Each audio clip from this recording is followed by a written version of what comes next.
In the name of Allah, the Beneficent, the Merciful, I bear witness there is no God but Allah. I bear witness that Muhammad is his servant.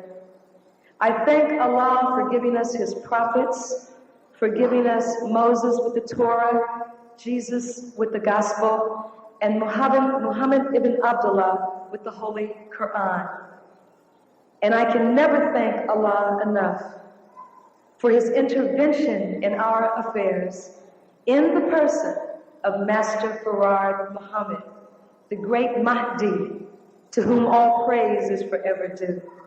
And I thank Allah for raising in our midst the one who was promised and who is the Messiah among us, the Honorable Elijah Muhammad. And I thank them both for giving us a leader, a teacher, a guide, a brother, and a friend in our beloved Honorable Minister Louis Farrakhan. And in those names, I greet all of you in the words of peace, in the language of our fathers of Assalamu alaikum. All praise is due to Allah. Brothers and sisters, it is an honor for me to be here at Mosque Mariam, the headquarters of the Nation of Islam here in North America, as a student and follower of the Honorable Elijah Muhammad under the direction of the Honorable Minister Louis Farrakhan. And I can't tell you how humbling an experience it is for me that you would come out this afternoon to hear what I have to say. And I want to begin with a reading from the Holy Quran, because this is the source of the teachings, not only of the Honorable Elijah Muhammad, but this is the holy scripture that is followed by the entire Muslim world. As many of you know, we are in the midst and coming to the end of Ramadan, which was set by us, for us, by the Honorable Elijah Muhammad in the month of December, for a reason that I will address further in my discussion this afternoon. And on December the 31st, the entire Muslim world will initiate again, in accordance with the 9th month of the Arabic calendar, Ramadan.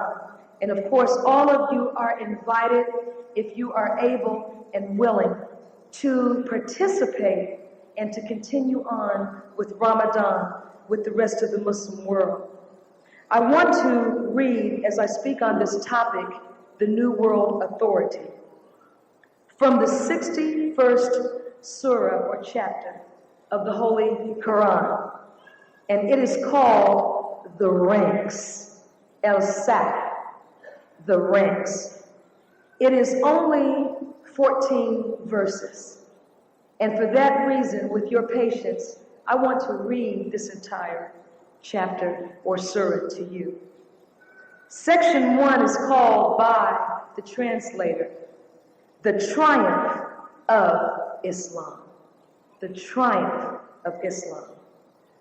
In the name of Allah, the Beneficent, the Merciful.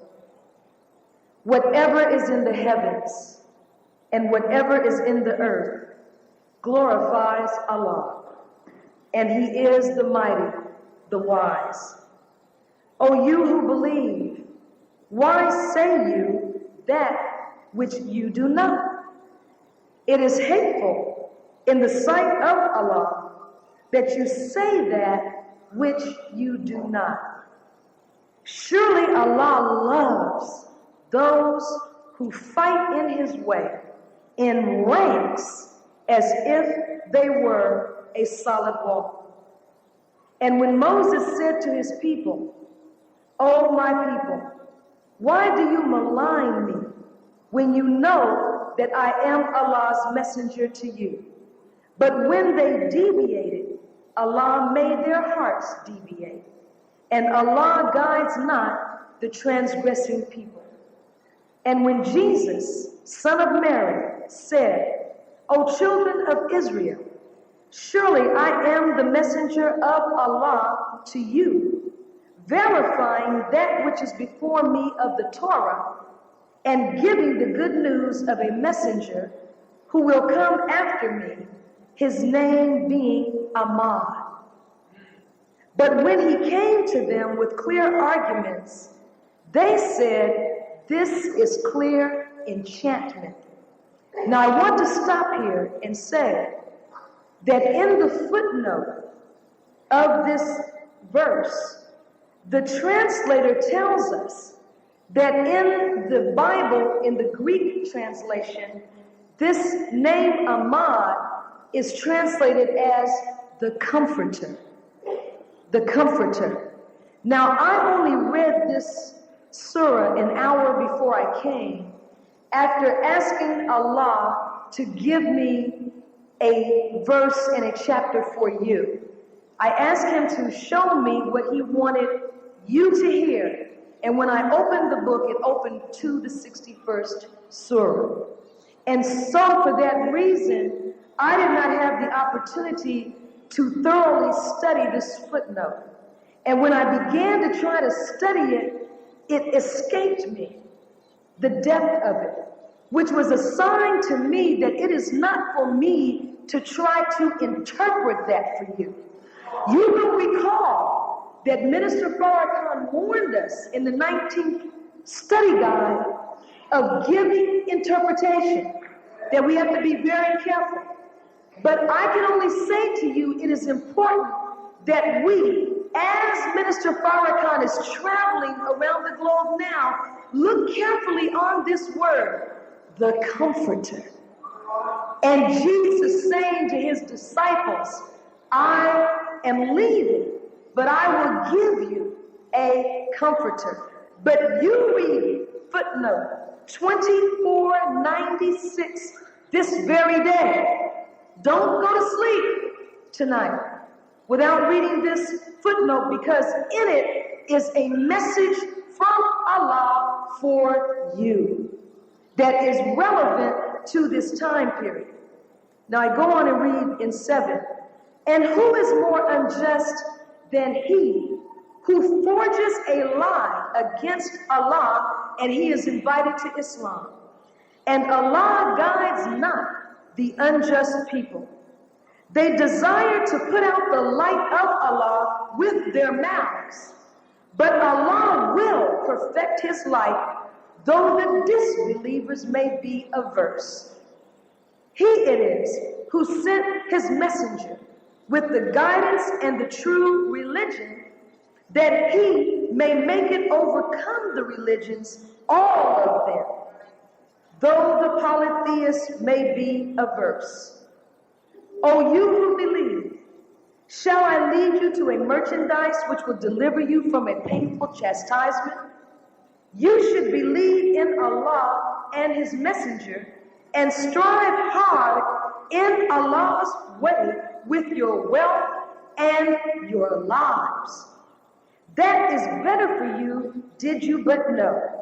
Now you may ask the question right here, why should I give all of this to Allah, my wealth and my life? He answers this. What is the reciprocity? What is the reward? He tells you. He says he will forgive you your sins. And we all need that.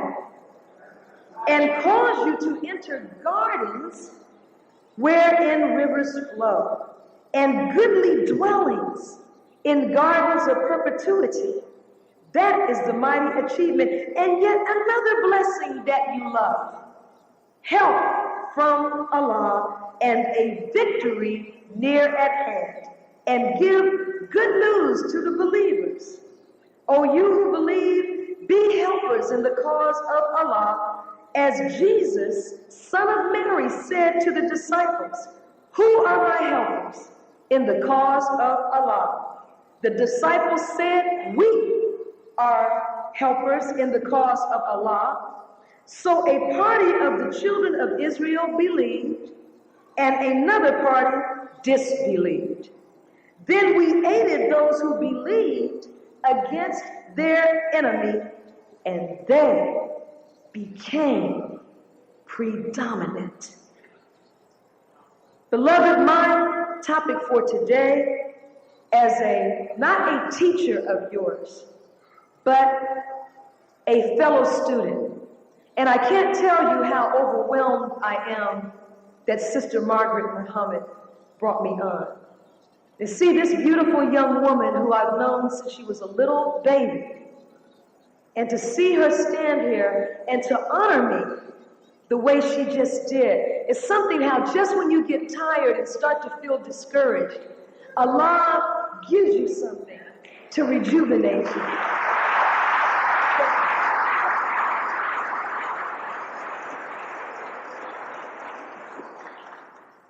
The New World Authority is you.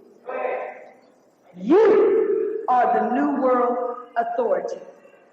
I want to share from a writing of the Honorable Minister Louis Farrakhan from the Final Call newspaper, May 1982.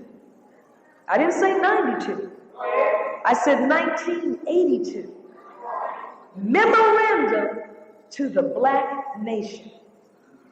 This was written when Minister Farrakhan stripped the laborers and officials of titles. And I'm not going to read all of it, but I'm going to read a portion of it, and this is what inspired me to do this lecture. This world's order is closing down because men and women have titles and functions, but these persons of title and function are devoid of character. Men are called Your Eminence, Your Grace, Your Lordship, the Right Reverend. However, if these men and women are not true to the principles of truth, then their function is a mockery of the truth. Allah has set his hand against this world and the leaders for that very reason. This is why the scriptures foretell the fall of kings and rulers, the destruction of governments and nations, because there is no integrity in their character, and their function has proved to be alien to the nature of God and the nature in which he created things. So the wickedness of men and women of title is bringing death to their nations, death to their organizations, and death to the present world order. Allah is speeding up disease. He is increasing it at such a rapid rate that these persons and their functions are openly clashing with each other. The confusion of the world leaders and teachers is evident. This is bringing about the death of this whole world order. Now that is more true this moment than it was even in 1982. Just briefly, let me give you an example that is a sign to us as Black people. The British monarchy. We know that the British monarchy is actually finished. But the people who are in the royal family are in denial. Now, I believe that Allah always gives a people, as we are taught, and I believe it. He always gives you one last chance to straighten up before he takes you down. He gives you the opportunity to sit yourself down. If you know that you are beyond your time and you are spiritually mature enough to see it and will sit down of your own accord, he will make sure that you enjoy respect and wealth in your lifetime. They did not do that. When the late Diana, Princess of Wales, married into that family, it was through her that Allah attempted to bring the so-called royal family into a reality check. This was a woman who was willing to go out among the people They had a rule of protocol that they do not shake hands with so-called commoners because we are royal blood.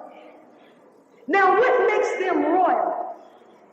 When we go back to King George, King Edward, King this, King that, going on back. How far back do you go? We go back to Queen Victoria. How far back do you go? We can trace our roots all the way back to 1066. Well, that's just the 11th century. That's not that far. What were you before then? Because William the Conqueror is the progenitor of that family. We all came from William the Conqueror. Well, where did William the Conqueror come from? Who was he? I'll tell you who he was. He was a man who came from a man that was crawling around on all fours, living in caves, and barking at the moon at night.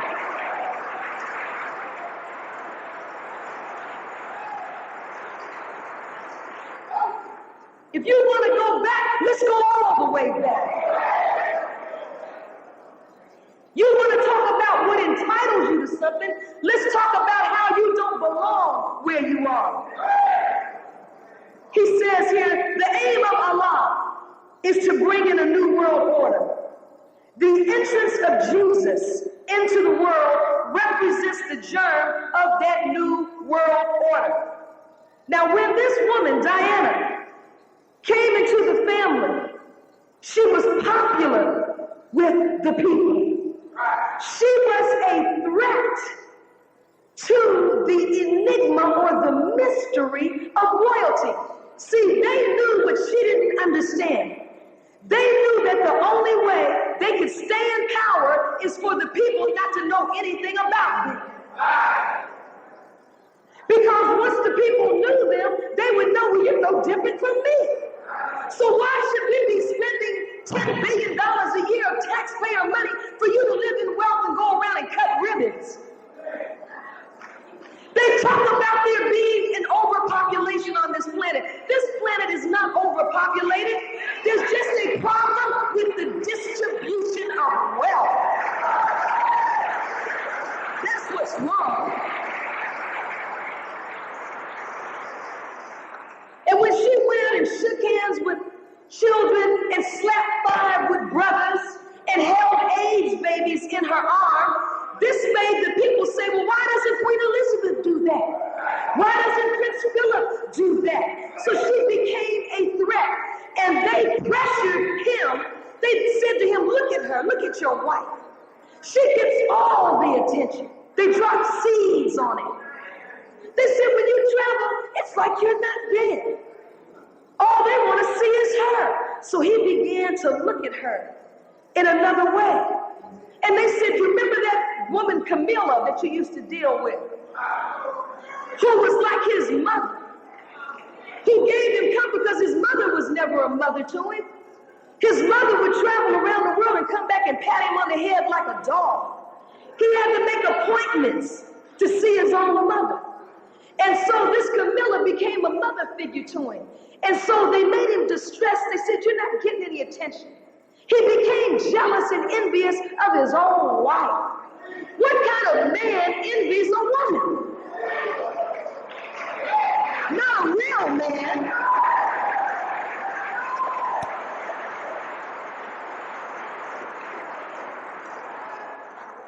And it got so crazy, they couldn't stay married. They had to break up. To make a long story short, and when they got the divorce, they stripped her of the title, Her Royal Highness. They took away security from her. The only time she had security is when her sons, who are the heir to the throne, were with her. She raised her sons to know people, made them go to McDonald's and stand in line. They said, we can't have this. But what they didn't know is this woman had an affinity for Islam. The woman was going to Turkey several times a year, going to visit the Middle East, draping her head with a scarf. Met a Muslim in Dodi El-Fayed was not the first Muslim that she was involved with. There was a young man, a British surgeon, who's a Muslim. She got involved with him, and they broke that up. Then she got involved with the Fayed family. Her father told Dodi Fayed's father, watch her for me, before he died. And so she became involved with this man. And they had to meet, and they sat down. This is just my take on it. I think they met with British intelligence. And I think they talked about what can we do to break this up. Because we can't have Diana marrying a Muslim, not only a Muslim, but a black man. Dodi Fayed was a black man. Now, his father doesn't want to be black. His father has spent millions of dollars trying to get British citizenship. He wants to be white and British so bad, don't put it past him to be involved in his own son's destruction. But his father didn't want to be black, but Dodi couldn't find himself. He's like Diana, they're just rich people looking for something higher, not finding satisfaction in material wealth, and they got together. But we can't have the heir to the British throne with a black man as a Muslim, as a stepfather, coming in the palace saying, Assalamu alaikum. Meanwhile, Prince Charles, and I gave this little pamphlet, I went to London in November, they gave me a copy of a pamphlet that Prince Charles wrote called Islam in the West. In this booklet, Prince Charles said that the Western culture owes a debt to Islam for its rise. See, one reason that Charles is having so much trouble getting to the throne, and his mother is not about to sit down. You know, they follow homeopathic medicine. That's why they live so long. They don't undergo surgery and take chemicals like we do over here. But that's why they live to be 100 years old. Now, they really don't want Charles to go on the throne because Charles himself showed an affinity for Islam. But when Diana began courting with Dodi Fayed, you know that when she gets married and they were planning to live in France, she was going to adopt the religion of her husband. That's natural. So they couldn't have it. So all of a sudden there was a car accident that can't be explained. What am I saying is, why is this relevant to you? Because that is a warning for all of us. Because all of us at some point or another are or will be in a position where you have authority over someone. Even if it's your children. And the way that we are going to make it into and be successful in the New World Order, we've got to understand Allah's new definition of authority and how to exercise it. Now, before he left to go overseas, I was blessed to be in a meeting with the Honorable Minister Louis Farrakhan, where he was sitting with a group of people, and this is what he gave to us. He was talking about the fall of Adam in the garden. And he said that when trouble started in the garden, it came about, everything was fine, until the moment that Allah gave Adam an order. And when he gave Adam an order, it triggered something in Adam's mind in opposition to that order. And a suggestion came up in Adam's mind from his own self in opposition to that order. Now, the next thing he said is what surprised me. He said, what God is showing us with the fall of Adam is that you cannot have a world where you give orders. God knew when he gave Adam the order that the order would bring Adam down. He was showing us what not to do when you want to bring someone in line with your will. In the New World Authority, there will be no order given.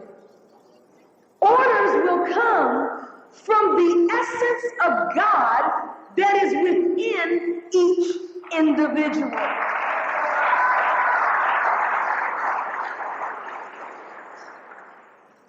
Minister Farrakhan gave us all a key that evening in how to get people to respond to you.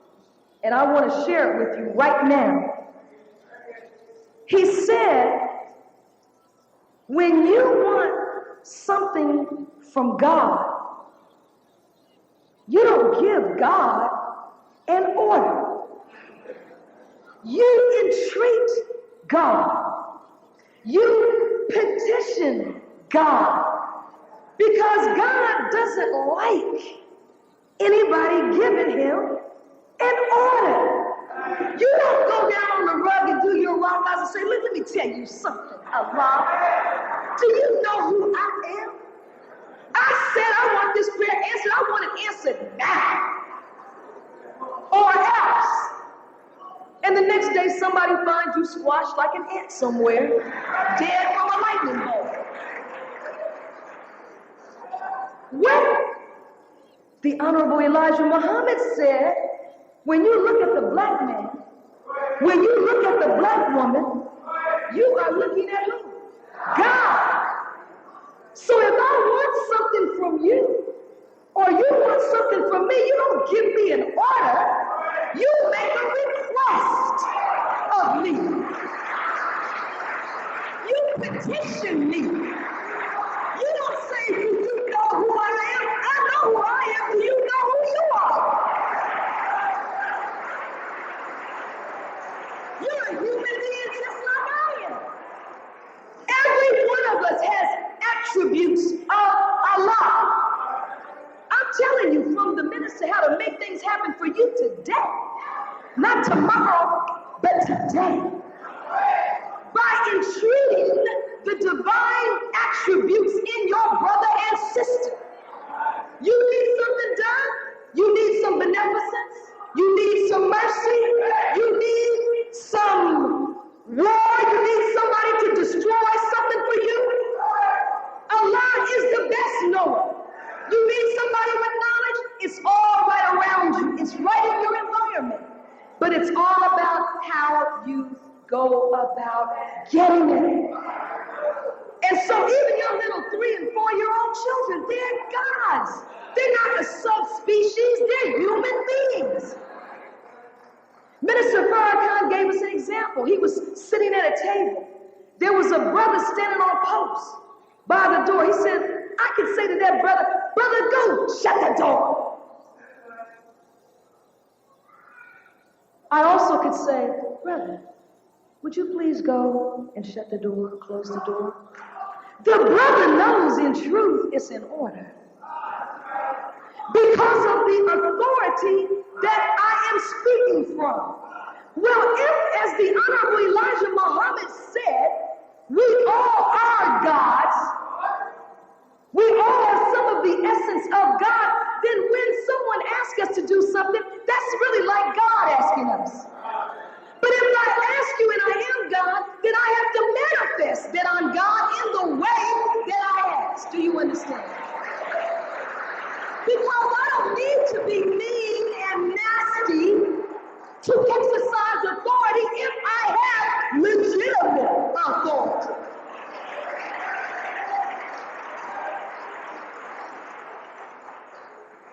Minister Farrakhan has no military title. He has no authority from the U.S. government to go anywhere that he's going. And yet, when he went into Iraq, he turned the globe inside out. In fact, he went against the intention of the United States government. They said, well, you know, it's ill-advised for him to go right now. It wouldn't be helpful for him to go over there right now when we're trying to bomb them into Pluto. Because we don't want them to sell oil and compete with Kuwait, which we own, which we stole from them. That's all that it's about. That's all that it is. Minister Farrakhan went on the authority of the Lord of the world. So he didn't go anywhere and say, you know who I am? Assalamu alaikum. I come in peace. You saw him on CNN, many of you, an humble man. They said, well, Minister Farrakhan, you're trying to get attention. You're bringing all the attention to yourself. Some people are saying, you're just going up there to attract attention. He said, oh, that's silly. See, he's showing you, God is showing us through him how to be a devil. And when I say a devil, I'm not talking about a race. I'm talking about a mindset. Some of us want to stay on that low baby primitive level. The white man and devil, white man and... No. We have evolved past that. The devil is a state of mind. And anybody, you can be black as the ace of spades and be a devil, and some of us are.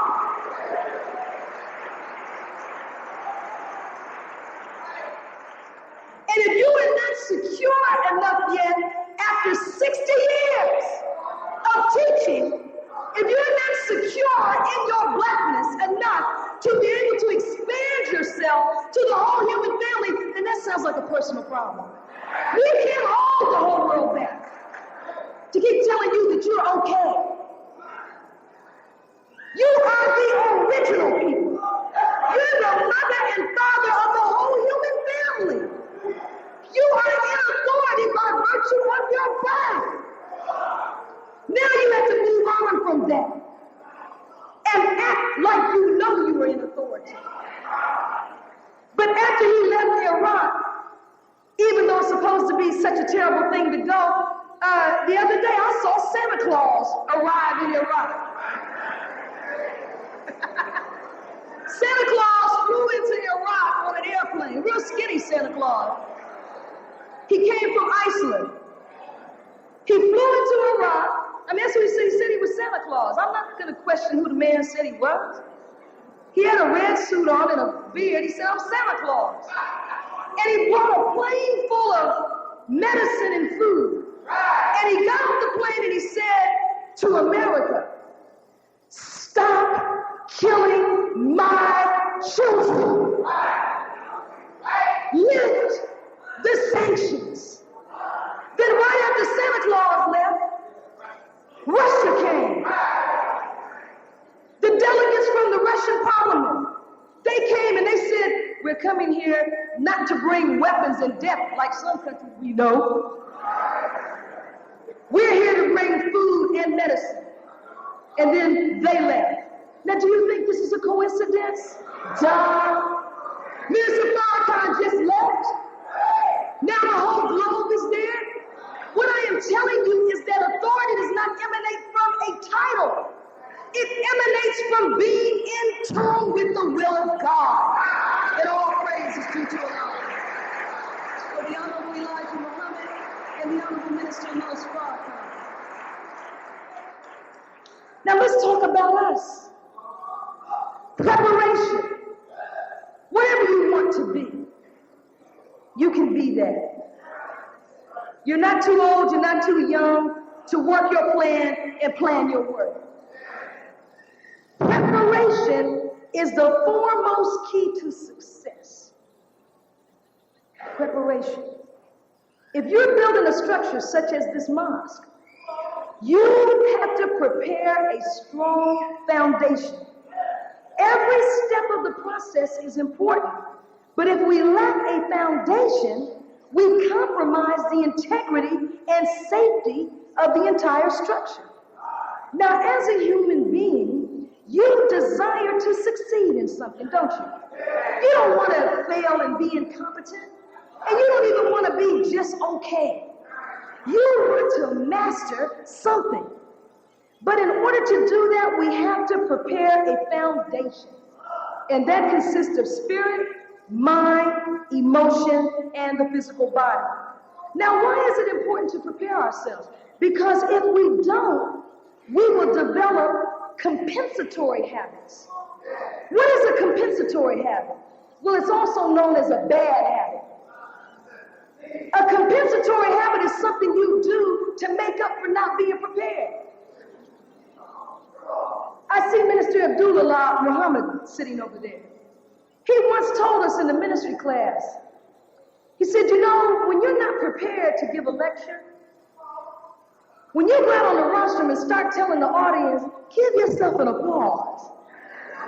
It's time for you to sit down. How y'all doing? What y'all doing? Aren't those some nice lights? If I didn't have these notes that I prepared for you today, I'd be standing, how you doing? This is Sister Ruby, so like a Robert Albert. How you doing? It's what they call in corporate America a filler. Something that we do to make up for the fact that we have no idea what we're doing. Wasting everybody's time, including our own. Habits by their nature are hard to break, so we don't want to make a bad one. Nearly every problem we have, all of us, in our field of endeavor, is traced to the failure to follow basic steps at the beginning in preparation. And that results in a weakness in our foundation. Complete preparation is the most important and yet the most difficult part of the learning process. Now let's take cooking, for example. When I first got married and began trying to prepare fish, I just couldn't make it taste right. And I kept looking at the way I was cooking it. Maybe the temperature's wrong, I'm leaving it in there too long. But it wasn't the cooking. It was the preparation. I wasn't marinating it. Because he kept saying that I still taste the fish.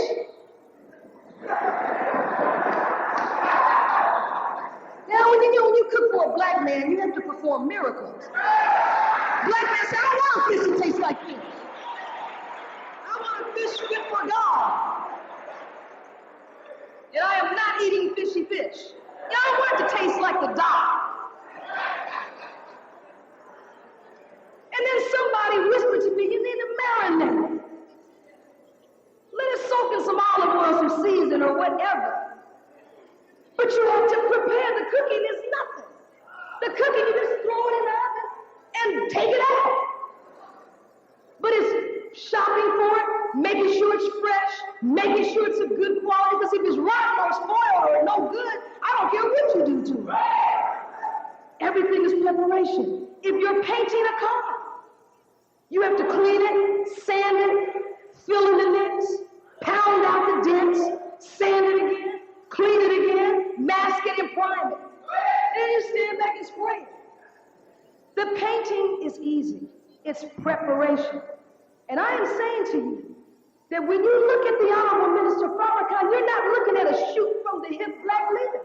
You're looking at a man who is prepared. There's nothing spooky in Islam. Now, my emphasis, as you know, when I speak to you, is on the individual, because that is the focus of the study guides, self-improvement, the basis for community development. But I think that where I've been failing you in not really getting across is that sometimes I get so into the individual that I forget to reconnect back to what he said. Self-improvement is what? The basis for community development. Remembering that the whole point of self-improvement is that it serves to develop the community. In his introductory letter to the study course, he wrote, "This speech, in my judgment, formally ushers in that which is the launching pad of a worldwide movement. Now, he has evolved himself into a global leader. He defines the New World Authority and how to get there. The objective of the Honorable Elijah Muhammad is for us to get where Minister Farrakhan is. Do you understand? Not to sit and watch him fade into the sunset. Now, understand the difficulties of your private experience, the lessons that you're learning every day would have no purpose if it were not for the larger context of family, community, nation, and world. Now, each of us, every one of us, is a single strand of a larger web of form and consciousness of immense complexity.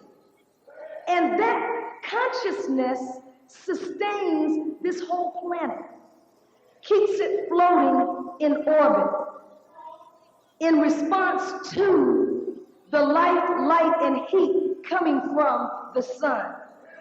I say to you, beloved, as Minister Farrakhan makes this third world tour, that this is our last chance to get in line and attune with who we are. Allah will no longer tolerate our ignorance and the actions which flow from our ignorance insofar as that ignorance adversely affects the mind and motion of Minister Farrakhan. Nor will Allah tolerate inaction and a failure to stand up for the truth and what is right every day.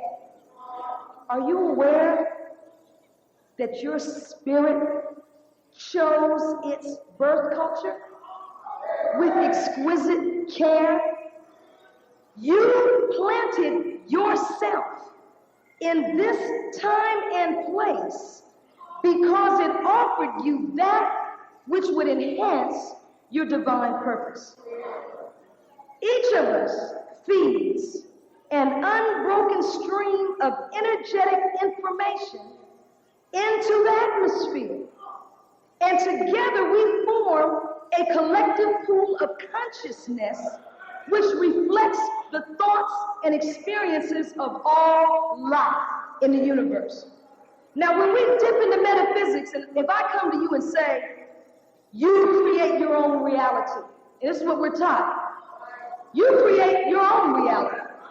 Yes, I create my own reality. But I think what we're not understanding is that the you who creates your own reality is not the personality. That's why I think we're missing the boat. See, when I say you or I create my own reality, I don't mean me, the everyday me, the image conscious me that is in the mirror looking for, oh, there's a bump. That is creating your own reality. No. The you is the high self, the God self, the self-accusing spirit. That is the you that doesn't care two cents about food, clothes, a big house, physical relationships, material things. That there is that in you, the God you. That is the you that is creating your own reality, and that's where the confusion comes in, I believe. Because I say, as the Quran, as I read to you, why do you say that which you do not do?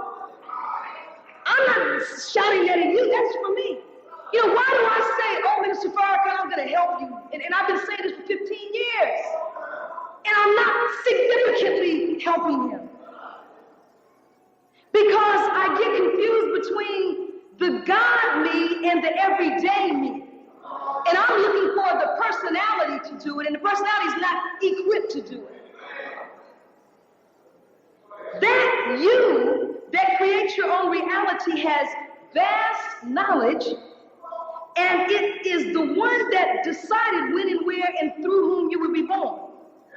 Because that you has the desire to learn the life lessons which offer optimum growth on this plane of existence. And as we know, the view from the mountaintop is different than the view from the valley. So what the high self chooses, and the higher self or the God self in you will steer you to a set of circumstances and people and events, and it will find it attractive because that self is on earth for a lesson. It's not here to party. It's here to evolve. So it takes you someplace and you get there and you're like, my life is a nightmare. But it's the ego that finds life a nightmare. Because the ego just cares about how I look, who I'm getting over on, who looks up to me, I. It's the ego that feels pain when it's not the center of attention. The higher self knows how to go into the shadows and be in the background for a later time. It has patience, but the ego doesn't.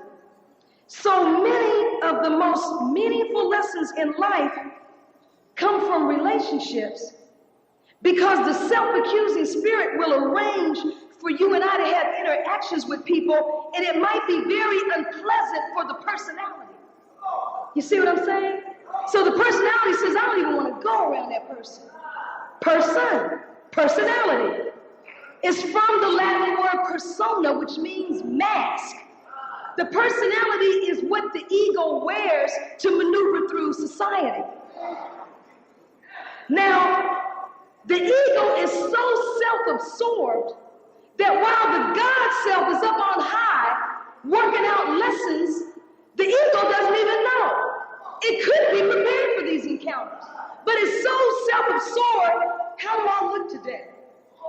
That it misses, and so when trauma comes, you say, oh, how did I get at this? How did this happen to me? Let me tell you something. Minister Farrakhan, I don't care how deep and complex the situation he gets in becomes, he doesn't wake up like that. I don't know that I don't know him personally in that sense. I know him only as my teacher and as an example to me. And I know he gets in situations that most of us would pass out for fear.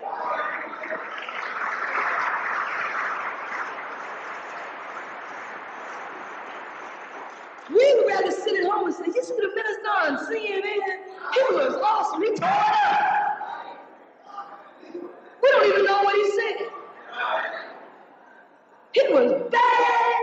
He beat this devil to death in that interview. What did he say? Well, you know how he always begins that.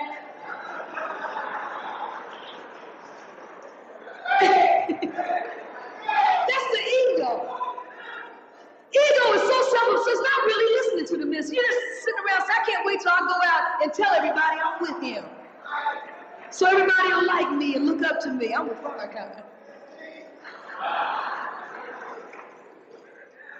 The Honorable Minister Louis Farrakhan is where he is because his higher self has taken dominance and control and forced the lower self into submission.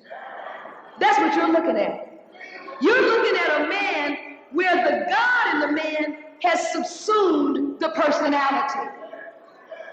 And you say, man, he looks good, he wears these bad suits, he's sharp.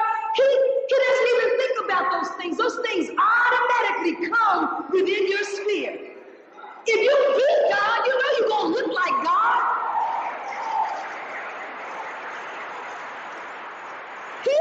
Allah's going to take care of that. You don't have to worry about looking good. If you are good, you will look good.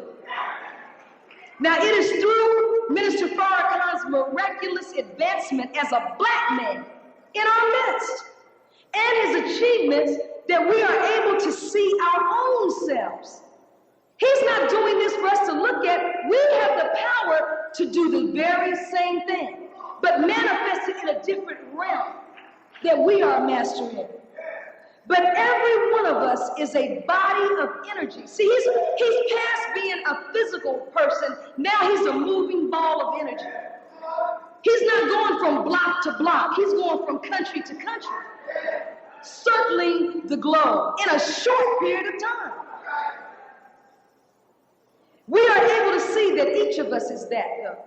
We're a body of energy navigating through a complex ocean of vibration. Now you have the power to magnetically draw to you the people and the circumstances that you need to harmonize with your divine purpose. Through the life and the example of Minister Farrakhan, we can come to appreciate just how interdependent and interpenetrating the universe system is. So all that to say, beloved, is that creating your own reality simply means accept your own and be yourself. Don't strive to make impressions on people. Don't strive to get titles and positions of authority. Strive to contribute a pure spiritual energy. In other words, be your righteous self, and all these things will be added unto you. Minister Farrakhan is not changing the teachings of the Honorable Elijah Muhammad. He is manifesting the results of their application.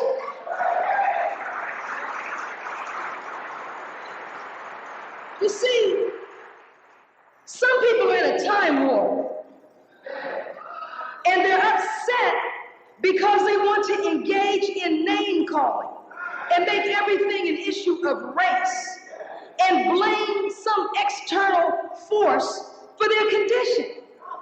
But Minister Farrakhan has expanded our horizon, and as a result of that, you and I are being recognized and respected by people of all races and religions. We don't want to be locked into skin color. He is showing us through the teachings and through example that no matter how diverse people are on the surface, every human being belongs to that same vast pool of consciousness. The challenge today is to take the theory into everyday life. That's the difference between him and us. He lives this every day. It's not an extracurricular activity. Now, what does this mean? This means having courage to stand up for what is right in the day-to-day affairs of life. Do you know what a world full of scared and fearful people produces? Or even a room full of scared and fearful people produces? It feeds a collective pool pulsating with insecurity. When someone tries to abuse you, or impose their will on you, or wrongfully exert authority over you, and you allow it, it is because you fear men as you should fear Allah. And when you are a little scaredy cat, you actually sustain and support corruption. Do you hear me?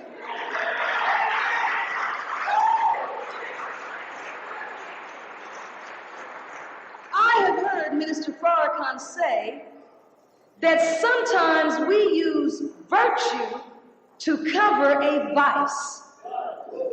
The example he gave was when we use humility to cover being a coward. Some of us are cowards.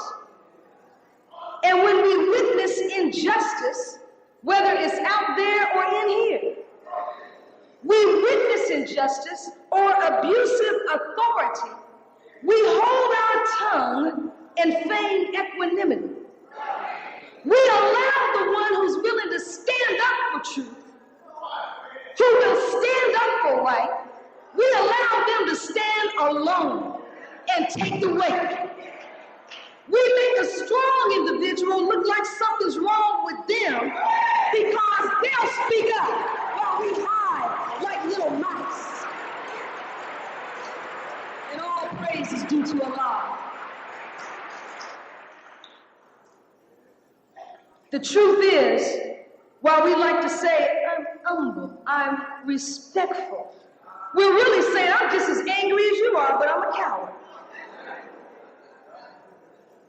I was at the National House one evening at dinner with the Honorable Minister Louis Farrakhan, and he was hosting a dinner with, for lack of a better description, Negroes.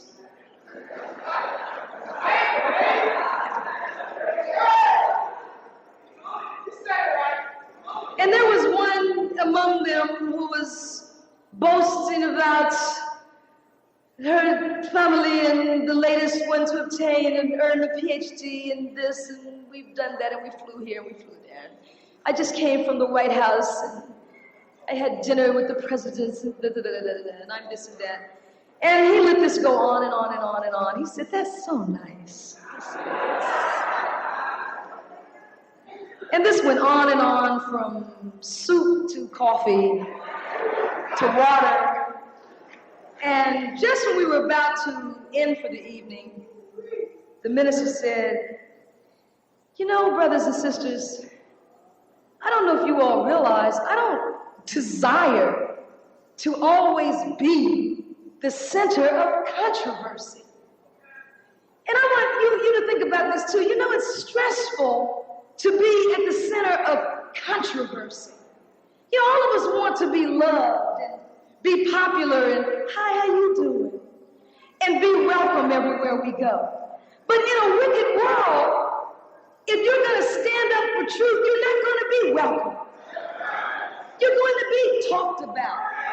You're going to be rejected and despised. But the minister said to the people, he said, you know, I really don't like being called anti-Semitic.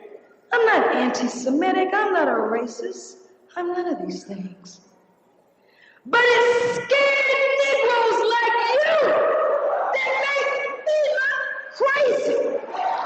Because I'm only responding the way any natural person would respond to injustice.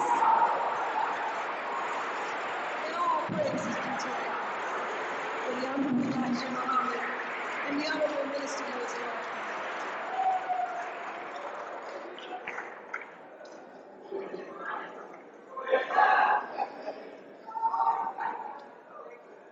Louis Farrakhan, leader of the Nation of Islam, an anti-Semite. But if every time we saw injustice, we would in a respectful way say, no, that's wrong, I'm sorry. That is, pardon me if I'm incorrect, and I will stand corrected if you can correct me with truth, but the last time I read the Holy Quran, it said such and such. Or the law is this, or this is what the Bible says. I don't think Christians do this. I don't think a Muslim would do this. I don't think a Jew would do this who's really following the Torah. This is how we have to be. We've got to come out of this. I'm just going to let it slide. You know, only 25% of white Americans ever owned slaves. Why then did the entire country support it? Because the other 75% were living for the day when they too would become a slave owner. And so they supported an immoral, unjust, and unlawful institution. We have to check ourselves and make sure that we're not secretly a hope fiend who hopes that one day we'll be in a position of authority in the white man's reality. The minister is in a battle every day of his life. That means if we're with him, we should be in a battle every day of our lives. If we're with him. The Holy Quran says, fight with those who fight with you. Minister Farrakhan needs our help. Now, I have spoken to you of his effect on the Iraqi situation.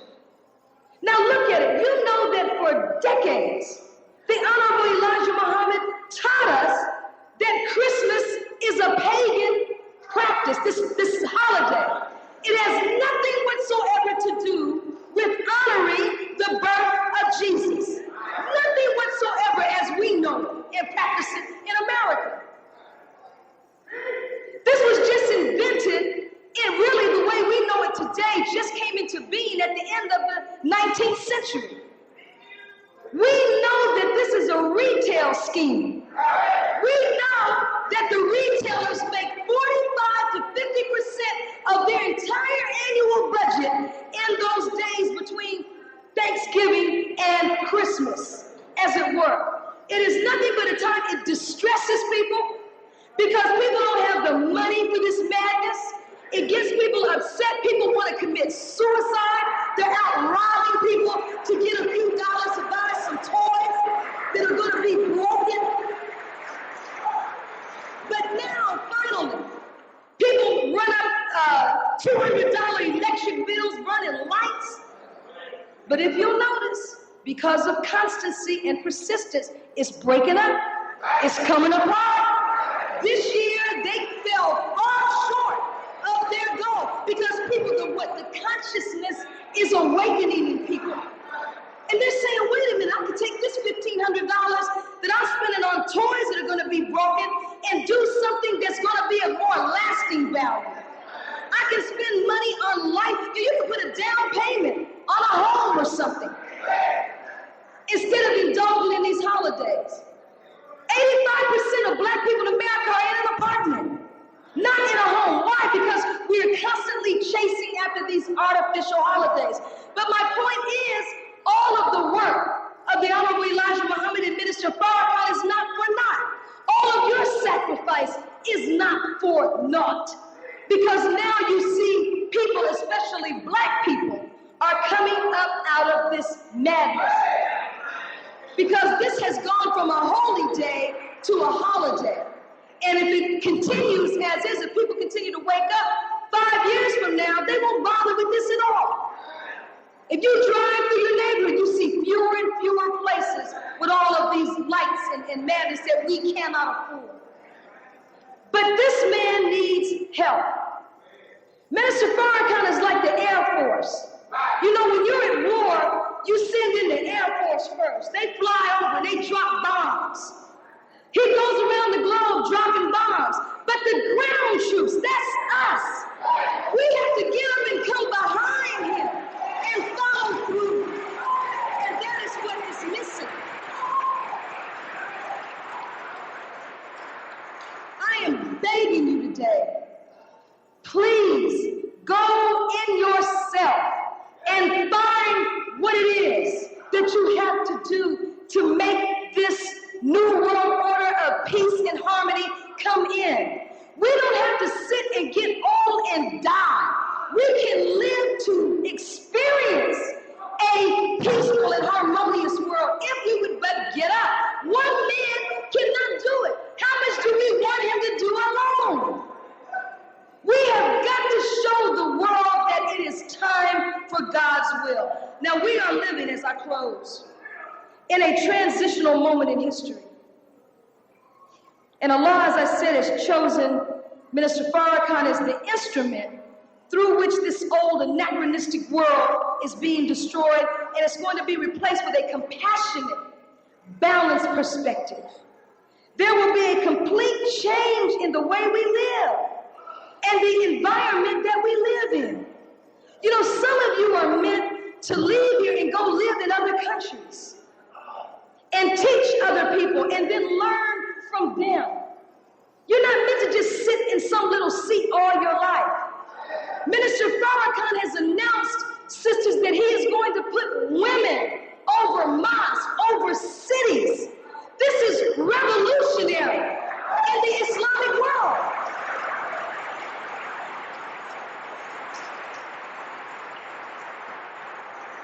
Now, we can't just let him say that, and then we just sit and say, well, I wonder when he's going to do it.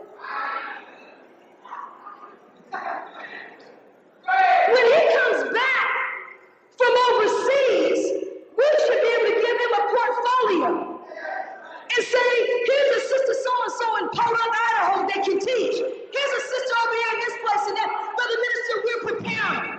We're studying. We are ready. We don't want people to say, well, they're going to put sisters over the mosque in the year 2010. He's ready to do it right now, but we have to present ourselves.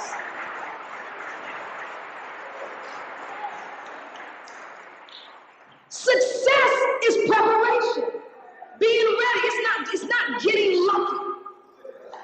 Being in the right place in the right time comes as a result of preparation. You're in the right place at the right time because you knew to be there. You're always reading about some overnight success, some new singing sensation. sensation. Then when you see the person on TV giving an interview, they'll tell you they've been practicing for 20 years. Oh, here's a new young girl. She's 20 years old. She's an overnight sensation. I've been singing since I was 3 years old. I've been singing in churches. I've been singing in PTA. Go out and teach. Teach to people. You don't have to wait to get up on a rostrum. This is about 0.0001% of the ministry. This is not the ministry. This is where you wake up people and sort of inspire people for the week. The real ministry is day to day. Do you understand?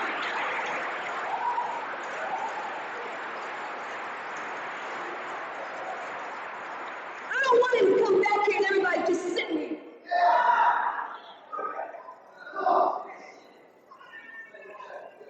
El Nino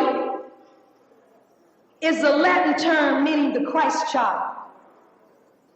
El Nino is the name applied to the unpredictable and dramatic warming of the Pacific Ocean and the currents that it creates near the equator. That ushers in a large-scale and sometimes catastrophic changes in weather.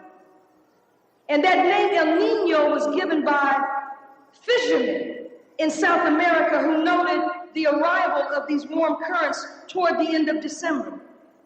Now, when that warm water pushes up against South America, it has a very profound effect on the whole Earth atmosphere. You get heavy rain in Colombia, Ecuador, and northern Peru. You get drought in the southern Andes, northeastern Brazil, Indonesia, Australia. It rains in Southern California, where they say it never rains. It's warm in Canada, and you get snow in Mexico. The Caucasian scientists know what it is, but they don't know why.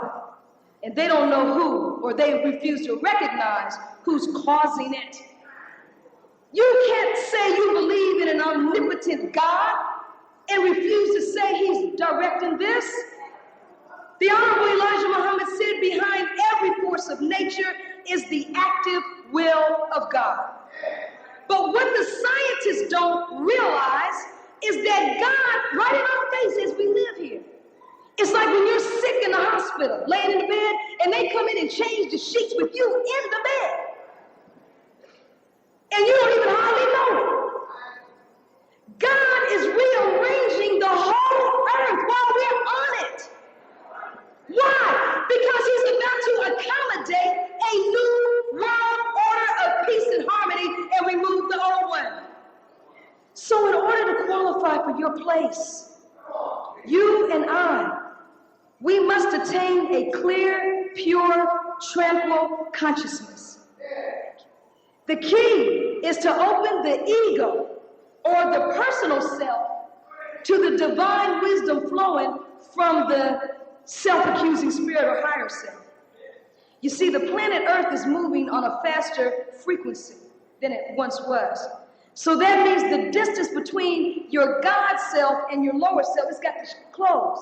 Otherwise, you're going to die. It makes you, it'll make you go, that's when you become what they call a psychopath. See, the messenger said half a belief is fatal.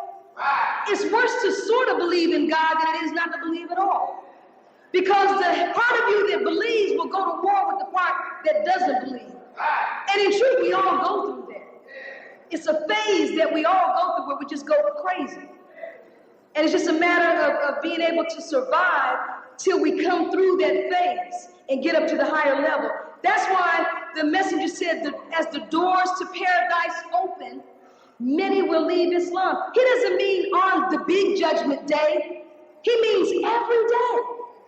See, many of us, right when the thing we want is at our fingertips, we turn away. We go tell her that I tried to do that. I tried for years, and I failed. But it was right there, and you gave up. Because you did not involve the higher self, which has the strength to endure and get you through it, and the power to move faster. It takes us too long to do things. That's why we give up. The minister wake up, Million Man March. Later that year, it was a Million Man March. Until you see, 5 years from now, we're going to have a Million March. Let's sit down and meet. He moves out on it. If you don't move out on what you say you're going to do, your enemy is going to come in and sabotage your effort. Every time. And so now the goal is for the two to emerge. Your God self and your personality are going to have to hook up. That's the bottom line. The power source, the personality, that is the you that you have made up to move around on the earth. That mask or persona is going to have to submit to the God in yourself. You see? You don't want to destroy your ego. You need that to make you an individual. But you want to make it submit to the God of self, and then both of you submit to the supreme God. So you tap into that divine wisdom and purity of the messenger of God within yourself.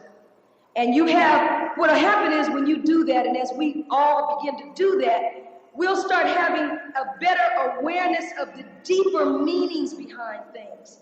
And we won't get bent out of shape over situations. You understand what I'm saying?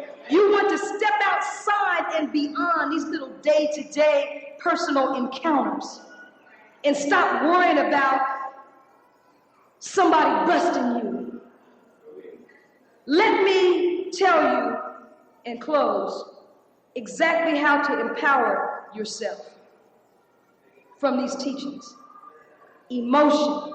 Emotion rises from the ego. The self-identification that the ego is caught up in and the ignorance of the oneness of Allah is what causes emotion to rise up and take over. Now, the self-accusing spirit, on the other hand, which is also in you and is really the real you. You know, you're like Clark Kent and Superman. The ego is just something you're wearing temporarily. You can take on all kinds of personalities. But the essence of God in you is eternal. It lives forever. And it will always prevail. Now, that part of you, because it identifies itself with the will of God, it expands your sense of self. That's why you've got to know that. The personality has psyched us into thinking that's all we are. And that is why we get hurt and we develop an inferiority complex, because if that persona or mask is not deemed attractive and popular with the world, we feel we have no value if the personality is not accepted. What you have to do is get involved heavily in your prayer and start to see the real self. Now, what that will do, once you expand, that's what the minister has done. He doesn't just see himself as, I'm Louis Farrakhan. He sees himself as an energy flow that is moving the plan of God into manifestation. That's how you have to start seeing yourself. Now, as you see yourself like that, you're going to rise above day-to-day encounters. Even though your body will be standing there, the real you will be looking down on the two of you. I'm not talking about after you die. See, I'm not talking about having an experience of near death. I'm saying while you live, there's a part of you that can actually come up out of you and separate itself from the lower you. And stand back and look at it and say, I'm not going to let this make me be other than myself. Okay? You know what I'm talking about? Okay. Now, when you can do that, you will sublimate your emotional reactions to trivial events and small-minded, insecure, disbelieving people who position themselves in your path. When you can replace emotion with dispassionate wisdom, like the minister does, you will generate a stream of consciousness feeding into Allah's universal pool. You have to know how to use your anger productively. Use your fear productively. Turn your fear, whenever you get scared, start thinking about God and fear Him. It's natural to be afraid. You know, when I'm on the plane, I feel fear. But I think about Allah constantly. He knows I'm on this plane. He's got this. He's got the wind. He's got it under control. And I shouldn't fear the plane. I should fear him. And that maybe he's decided that he's going to let me go out of here. And I need to talk to him, not the pilot, but to him. Because he'll bring it in safely. Not the pilot might pass out, but Allah knows how. Allah will give me the ability to run up in that cockpit and take over the controls. Because he's nothing stupid. The planes all fly themselves, they're on computer. But the key is, take a deep breath. Shadu la ilaha illallah. Shadu Ava Muhammad Rasulullah. And start pressing buttons. Control tower, control tower. Assalamu alaikum. My name is Ava, and trying to come in. Nothing spooky. Everything's under control. Learn how to feed into the universal pool. When you get anger, learn how to read. Anger is juice, it's energy. Use that anger to go and build something. Do projects that you have set aside. You can rebuild a whole Stony Island with your outrage. Go and clean out Lake Michigan. Make the water pure again. Figure out a way to cure illnesses with that anger. Work it out. Your clarity and harmony will counterbalance and throw back the negativity people project towards you. Because once you get like that, you're going to find you have fewer and fewer of these encounters. Because as you get more in tune with God, your magnetic field expands. See, if you don't believe and have faith, your magnetic field is right here. It's this close. So people come right up in your face. You see? And then they won't back up off of you until you do this to them. But as you grow, then they'll come this far, this, and pretty soon when they see you coming, they'll go the other way. Here comes that nut. You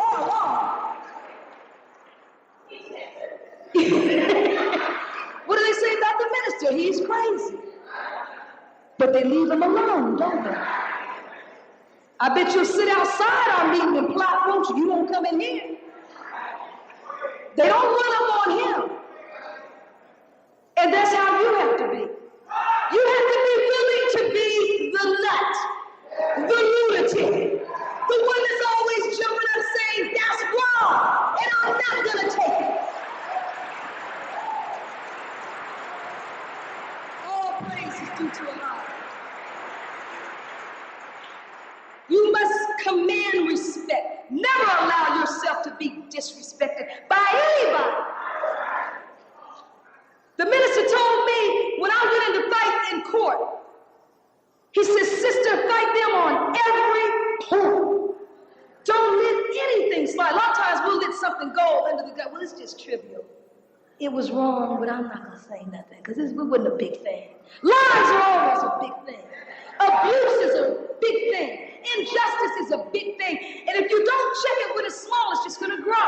That's how the serpent in the Garden of Eden became a dragon in the book of Revelations, because of punks and cowards all through the New Testament and the Old Testament that wouldn't stand up with Moses and Abraham and Jesus and Muhammad.